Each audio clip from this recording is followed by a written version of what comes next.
Have you ever wondered why India has 28 states and 8 union territories and not 20 or 40? So aspirant, trust me, this story is full of politics, languages and revolutions and even hunger strikes. So today let's time travel and see how Indian states were actually formed. So hello everyone, welcome back to my channel. My name is Neha and I am a UPSC aspirant as well as your UPSC guider. So aspirants, if you found this video helpful then do like and subscribe to my channel. Let's start the video. सबसे पहले शुरुआत करते हैं 1947 के time से। 1947 में जब India independence हुआ ना, हमारे पास सिर्फ एक सिंपल मैप नहीं था, देयर वेर ब्रिटिश प्रोविंसेस और 562 प्रिंसली स्टेट्स। इमेजिन करो 562। और तब आए सरदार वल्लभ भाई Patel, the iron man of India. उनका मिशन था एक भारत बनाना। डिप्लोमेसी, थोड़ा प्रेशर, थोड़ा परसुएशन और धीरे धीरे सब स्टेट्स इंडिया के साथ जुड़ गए। लेकिन 1950 तक इंडिया का मैप बहुत कंफ्यूजन था। कुछ स्टेट्स पार्ट ए, कुछ पार्ट बी और कुछ part C. People started saying भाई हमें अपनी लैंग्वेज के हिसाब से स्टेट्स चाहिए, क्योंकि लैंग्वेज ही तो आइडेंटिटी थी।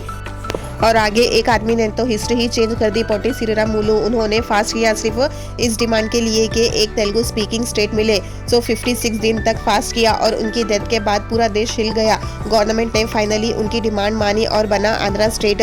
1953 में ये था इंडिया का पहला लिंग्विस्टिक स्टेट। अब गवर्नमेंट को समझ आ गया था बिना लैंग्वेज के स्टेट्स काम नहीं करेंगे, तो 1956 में हुआ स्टेट रिकॉग्नाइजेशन एक्ट, जिसमें पूरा मैप रीड्रॉ हुआ based on language. So Malayalam speakers got Kerala, Kannada speakers got Mysore, now Karnataka, Tamil speakers got Tamil Nadu. और तब इंडिया के पास थे 14 स्टेट्स और 6 union territories.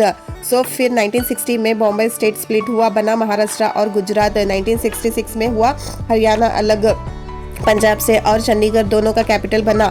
North eastern states में भी नए स्टेट्स बने, नागालैंड, मेघालय, मणिपुर, त्रिपुरा। और 1975 में सिक्किम ऑफिशियली ज्वाइन हुआ इंडिया से आफ्टर अ पब्लिक वोट। और 2000 के आते आते इंडिया ने 3 नए स्टेट्स बनाए, छत्तीसगढ़, उत्तराखंड एंड झारखंड। और 2014 में लॉन्ग प्रोटेस्ट के बाद तेलंगाना अलग हुआ आंध्र प्रदेश से। और अब इंडिया के पास टोटल 29 स्टेट्स थे। बट 2019 में जम्मू एंड कश्मीर स्प्लिट हुआ, जम्मू एंड कश्मीर और लद्दाख बन गया यूनियन टेरिटरी। सो एस्पिरेंट्स, आज के टाइम पे India has 28 states and 8 UTs. Each state has its own culture, अपनी लैंग्वेज एंड अपनी आइडेंटिटी, लेकिन सब मिलके एक ही देश बनाते हैं, इनक्रेडिबल इंडिया। सो एस्पिरेंट्स, नेक्स्ट टाइम आप जब इंडिया का मैप देखो या किसी न्यू स्टेट्स का नाम सुनो, याद रखना हर बॉर्डर के पीछे एक स्टोरी छुपी है। आपका फेवरेट स्टेट कौन सा है, कमेंट में ज़रूर बताइए। और ऐसे ही इन्फॉर्मेटिव वीडियोज़ के लिए चैनल को ज़रूर सब्सक्राइब कर लेना।